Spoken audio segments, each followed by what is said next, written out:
Milyar, milyar sevmesin Rozaxunun kömül soğuk sen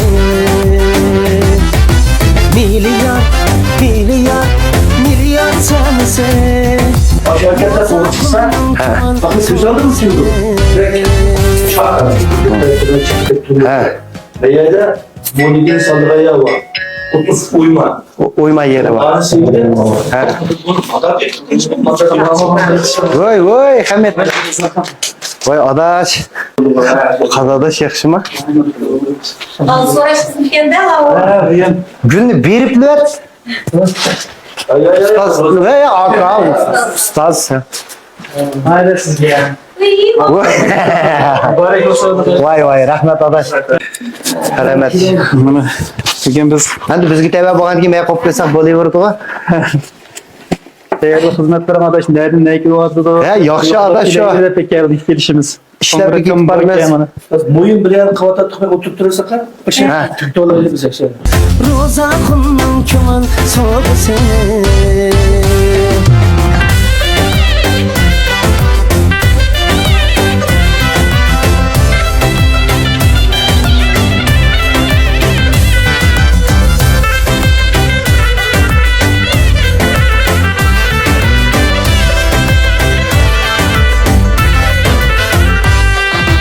Atlar külse qatdi qanıdın Analar külse mikri muhabbet Atlar külse qatdi qanıdın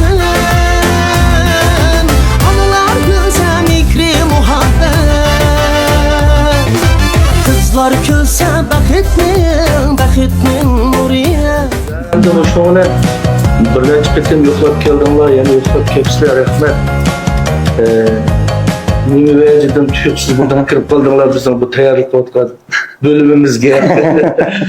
Hem bizniki şu 4. karar konusu milyar külki sahnesindeki tayarlık hizmetleri kanda buvatıdı şu milyar grupsidikilerini bir yoklap bir hal sorap şahvaldı nazara haber da Yaxşı olsa paylaşmışız. rahmet. Rahmet adaş. Tayarlığımız bana muştaq.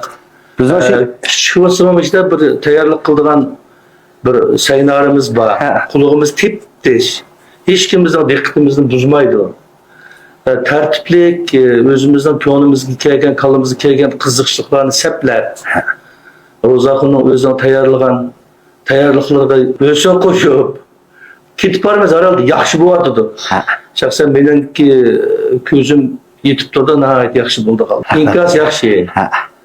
Ana kendi Rozaxun bu so'zlayotgan turmushlarni boshdan kechirgan bo'lg'achqa